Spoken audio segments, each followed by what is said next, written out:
3. Working out a book.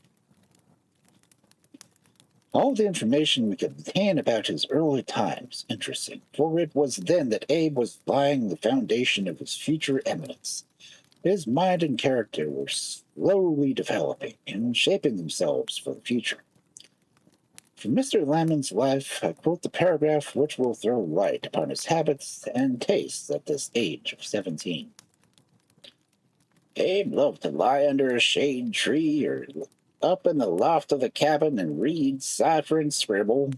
At night he sat by the chimney jamb and ciphered by the light of the fire on the wood-fired shovel.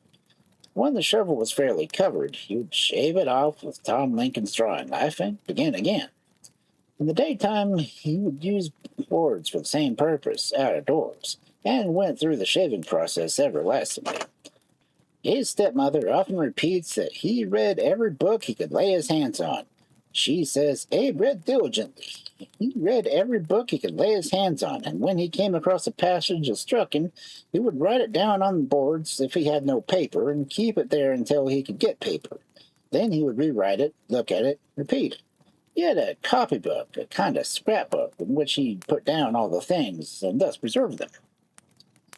I'm tempted to also quote the reminiscence of John Hanks, who lived with the Lincolns from the time Abe was 14 to the time he became 18 years of age.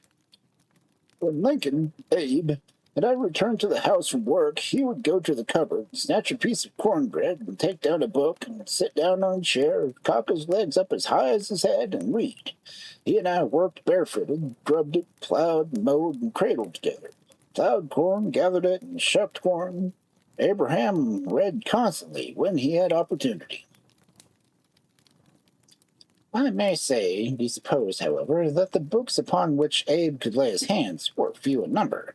There were no libraries, either private or public, in the neighborhood, and he was obliged to read what he could get rather than those which he could have chosen, had he been able to select from a large collection.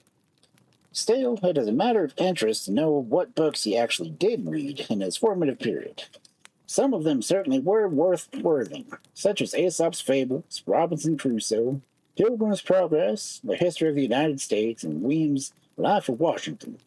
The last book Abe borrowed from a neighbor, old Josiah Crawford.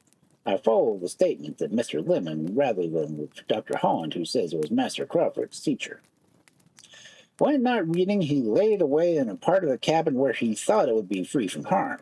But it so happens that just behind the shelf on which he had placed it was a great crack between the logs in the wall. One night a storm came up suddenly, and rain beat through the crevice and soaked the borrowed book through and through. The book was almost utterly spoiled. Abe felt very uneasy, for a book was valuable in his eyes, as well as in the eyes of its owner. He took the damaged volume and trudged over to Mr. Crawford's in some perplexity and mortification. "Well, Abe, what brings you over so early?" said Mr. Crawford. "I've got some bad news for you," answered Abe, with a lengthened face. "Bad news? What is it?" "You know the book you lent me, The Life of Washington?" Yes. "Well, the rain last night spoiled it," and Abe showed the book wet to a pulp inside, at the same time explaining how it had been injured. "Well, it's too bad, Ivan. You ought to pay the price for it, Abe. You must have been dreadful careless." "I'll pay for it if I have money, Mr. Crawford." "If you've got no money, you can work it out," said Mr. Crawford. "I'll do whatever you think right." So it was arranged that Abe would work 3 days for Crawford, pulling fodder, the value of his labor being rated at 25 cents a day. As the book had cost 75 cents, this would be regarded as satisfactory. So Abe worked his 3 days and discharged his debt.